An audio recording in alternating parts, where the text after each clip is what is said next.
हाँ जी, स्वागत है आप सबका इस चैनल पे। तो बिना देर करे हुए मैं आज आपको बताने जा रहा हूँ D10 के बारे में। सब कुछ मिलेगा यहाँ पर D10 के बारे में, कुछ नहीं छूटना चाहिए D10 के बारे में। आइए स्टार्ट करते हैं।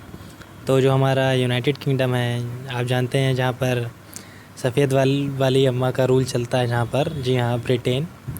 उन्होंने भी प्रपोज़ किया है कि हम एक अलायंस बनाएंगे 10 डेमोक्रेसी कंट्रीज़ का, जिसमें कि G7 इंक्लूडेड हैं, प्लस 3 कंट्रीज़ और, जो कि साउथ कोरिया, इंडिया और ऑस्ट्रेलिया है।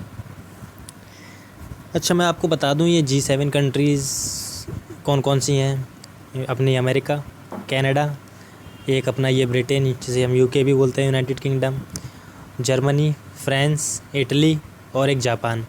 ये 7 कंट्रीज़ हैं जिन्हें G7 ग्रुप इनका ये बना था 1969 में। तो ये मुद्दा है कि यहाँ पर 10 डेमोक्रेसीज़ को मिला के D10 ग्रुप बनाएंगे, एक अलायंस बनाएंगे जो कि 5G टेक्नोलॉजी खड़ी करेगा पूरे वर्ल्ड में। जो हमारा ग्लोबल टेलीकॉम इंफ्रास्ट्रक्चर है उसको हेल्प करेगा 5G के लेवल पे लाने के लिए। अभी 4G है सबकी कंट्रीज़ में, मैक्सिमम कंट्रीज़ में नॉर्मली 4G है, ये 5G लाने की बात कर रहा है। तो मेन मुद्दा इसमें ये है कि जो 2 कंपनियां हैं बड़ी बड़ी, एक तो हमारी एरिक्सन जापान की, और अपनी नोकिया आपको पता ही है, जो अपने छोटे छोटे फ़ोन बहुत पहले चलाए थे पुराने ज़माने में। तो ये 2 कंपनियां हैं जो कैपेबल हैं 5G स्ट्रक्चर को खड़ा करने के लिए। लेकिन एक हुआई कंपनी है चाइना की, उसको बॉयकॉट करने के लिए ब्रिटेन ने ये अलायंस बनाने की प्रपोज़ल किया है वर्ल्ड के सामने, इन 10 डेमोक्रेसीज़ के सामने। अब इसमें इंडिया भी पार्ट है। तो हमारा मुद्दा ये है कि इंडिया को इससे जुड़ना चाहिए, क्या फ़ायदा होगा जुड़ने से, नहीं जुड़ना चाहिए, क्या नुकसान होगा, ग्लोबल इकोनॉमी पे क्या इफ़ेक्ट पड़ेगा इस प्रपोज़ल अगर एक्सेप्ट होता है, और क्या अपॉर्चुनिटीज़ इंडिया के पास और आएंगी ग्रो करने के लिए। तो मैं बताऊं, अगर इंडिया इससे जुड़ता है D10 से, तो इंडिया अपना एक जो ये बाकी की डेमोक्रेसीज़ हैं 10, तो इसमें अपनी एक रिकॉग्निशन बना सकता है कंट्रीब्यूट करके। प्लस इंडिया के जो यूथ है उसको टेलीकम्युनिकेशन फील्ड में मौका मिलेगा।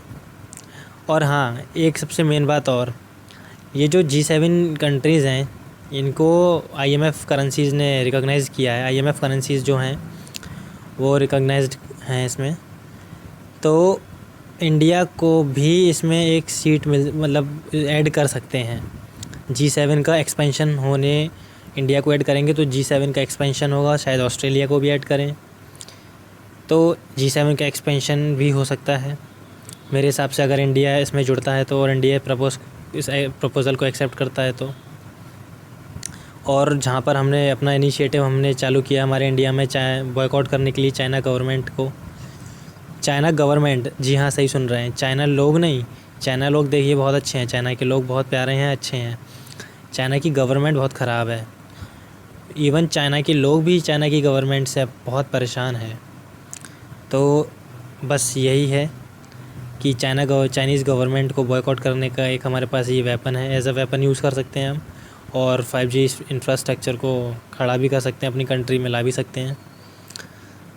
और बाकी का जो मुझे लगता है कि चाइना का हुआई कंपनी है वो भी अच्छा खासा रेप्यूटेड कंपनी है, वो काफ़ी कम कॉस्ट पे भी 5G इंफ्रास्ट्रक्चर खड़ा कर सकती है।